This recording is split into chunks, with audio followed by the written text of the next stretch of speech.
My name's Paul Noble. I'm the founder of Spiritland and we're in King's Cross.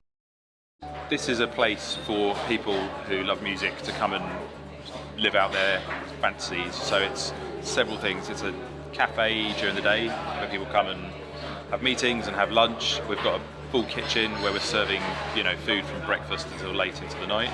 We've got a shop where we sell music, books, vinyl accessories, synths, very high-end headphones, digital players, and we've also got a radio studio, which is where we create shows, podcasts, roundtable discussions.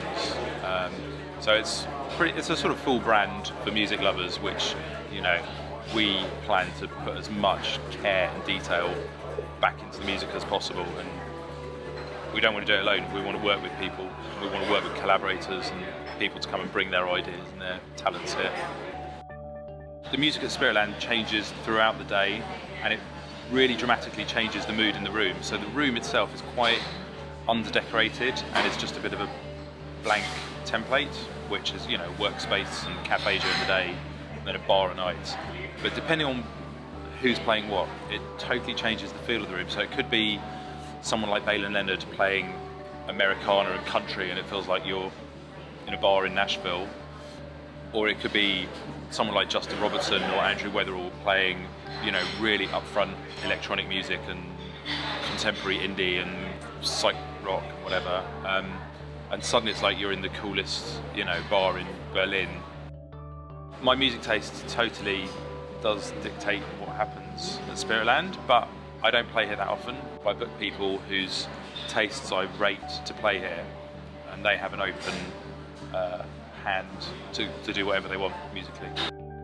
Every DJ brings their own energy, and some of them will bring their own crowd as well. So Jarvis Cocker and Steve Mackey, who are doing a residency here, doing 5 shows, have a huge amount of interest for what they're doing, and it's totally different to a normal DJ set. It has spoken word elements and lighting elements. So there's a bunch of people interested in that who wouldn't be interested in maybe one of our dub nights. Every DJ has a following from their own different world. So musically, because there isn't a dance floor and because we've got this incredible sound system, we leave the DJs free to go as deep as they want into their record collections, and that could be jazz, soul, country, blues, house, hip-hop, Turkish prog, Japanese fusion. They're free to go anywhere. We do probably tend towards the more down tempo, but it could, people could play drum and bass here if they wanted, if they felt it was right for the mood.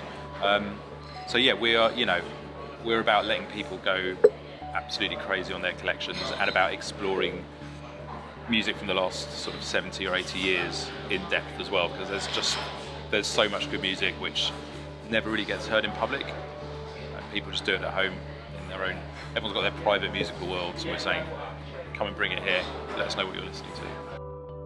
So this system, which you can see behind me, is built by a company called Living Voice. They're based just outside Nottingham. They make very, very, very high-end loudspeakers, and it's probably the pinnacle of where you can go in audiophile world. You'd never hear them. They don't really exist in the real world. But Kevin Scott, the guy who owns it, is one of our sort of collaborators and friends, and he wants people to understand that there's this way of listening to music, and then there's the other way of listening to music, and it takes time and tons of money and lots of attention, but once you hear it, you understand that you've been in the shallow end for a while. These are the only pair in the world. They're built for this room. They're built for what we're doing here. The sound system is so imposing and so revealing that whatever gets played on it, that's it. The room is a different place. I mean, lots of the staff who work here are music nuts, which is why they want to be here rather than anywhere else. And it affects, the energy in the room. If it's Thursday night or Saturday night and there's a distinct energy, that affects the whole room, affects the service, affects how people are feeling. I mean, the reason we did this was because I've been to so many bars and restaurants which, to me, the music is a total add-on to the point of just, I mean, I'd say if you're not into it and you can't do it properly, don't do it, because it's just annoyance. To have music dribbling out the speakers and it just sounds like a kind of wasp trapped in a jam jar, just kind of don't bother with it. Music is the reason we're here. It's the only reason we're here. Everything revolves around it. It's not something we've added onto a bar. It all starts with the music and with the artist and with the recordings, and it's all about, you know, putting as much love and detail back into the music as possible. So yeah, it's everything.